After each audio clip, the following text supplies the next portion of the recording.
Alright, for this video, we're going to be reviewing the original trilogy of Star Wars. Did someone say Star Wars? Yeah, I did. Who are you? My name is Crazy Dave, but you can just call me Crazy Dave! Okay, so I guess this guy's helping me. Well, you bet your taco I am. But I don't have a taco. Really? Because I have one in my pocket here. Alright, I guess we should start then. So, yeah. This is already a lot better than the prequels. Even with less advanced technology, they have better effects than the prequels, which I will be hating on throughout this whole video. I have to say, though, the lightsaber fight between Obi-Wan and Vader is not as bad as everyone says it is. Like, I was genuinely surprised at how well done it was. Yeah, that's true. I just remember two old men fighting with walking sticks. But this was actually really good. Like, I really remembered it being as bad as the sequels, but I realized that the sequels are absolute dog in every way. There is nothing it does better than the originals. I also thought the cast just had a lot of great chemistry. George Lucas did a good job. Just a good job? Bro, these were S-tier castings that were done on a tiny budget. Not to mention that these actors were practically all nobodies, which in my opinion is the only way to cast your movie. And I also agree, the sequels are dog blabby wobble. Yeah, there are way too many bad movies that just cast popular actors to drag people in. Red 1, the Minecraft movie, Mario, which was actually good, Argyle, Jumanji, every movie with The Rock, The Ridiculous 6, Lost City, Dr. Dolittle, Ice Age, Shrek 5, Suicide Squad.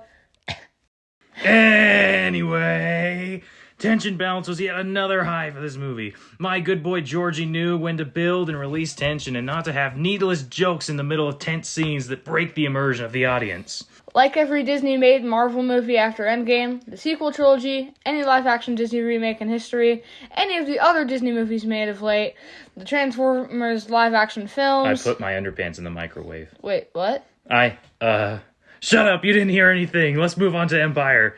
Wait a moment, I need to rate it. 8 out of 10. And for me, an high score of 9 out of 10.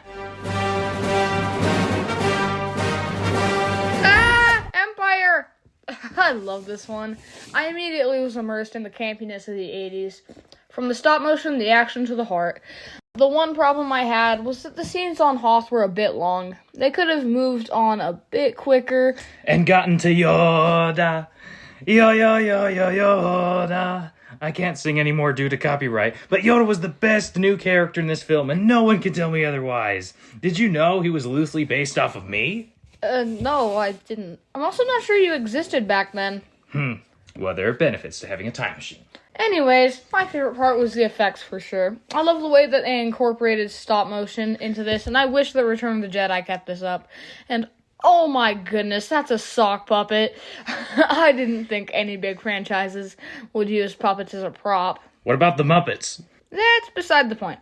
I really think this one has the best cinematography. Like, dang, this is impressive.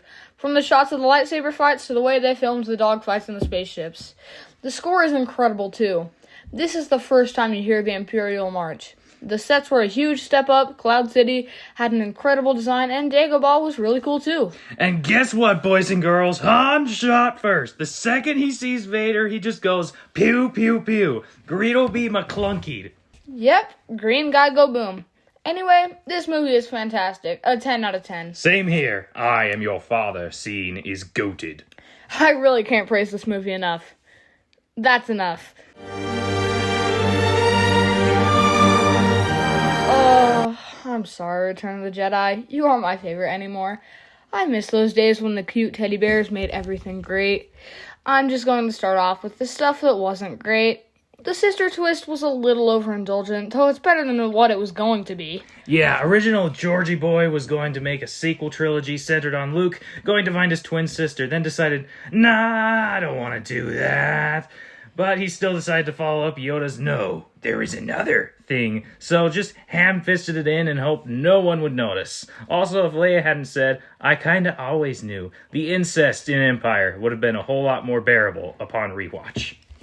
Another thing that was less than par was how long Tatooine was, because it was way too long, and some of it felt like filler.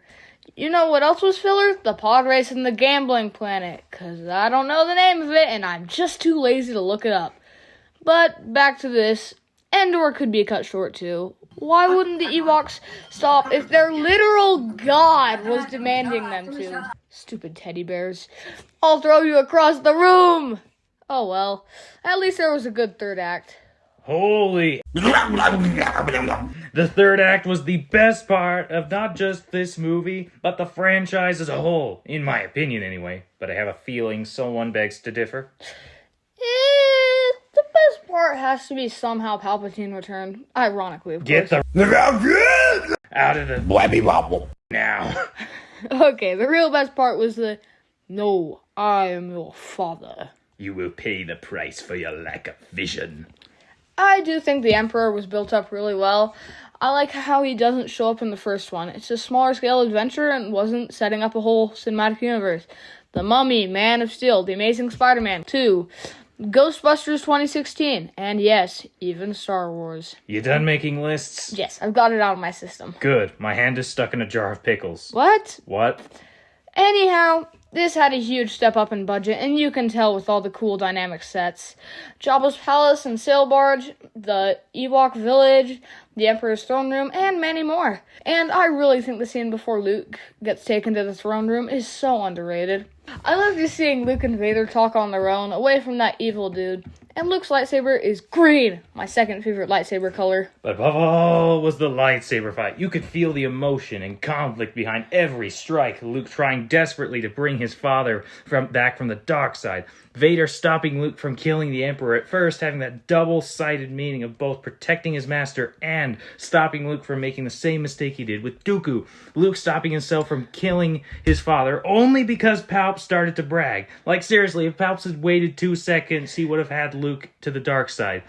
And, of course, Vader killing the Emperor and fulfilling his purpose and seeing his son with his own eyes for the last time. It made me tear up, man. This movie is an overall 7 out of 10. Well, I have a bias towards this movie, so screw it. 8 out of 10. Now that we're done, can I have my taco back? Oh, I thought I could keep it. Give it back to me right now. You have a gun? Well, me too.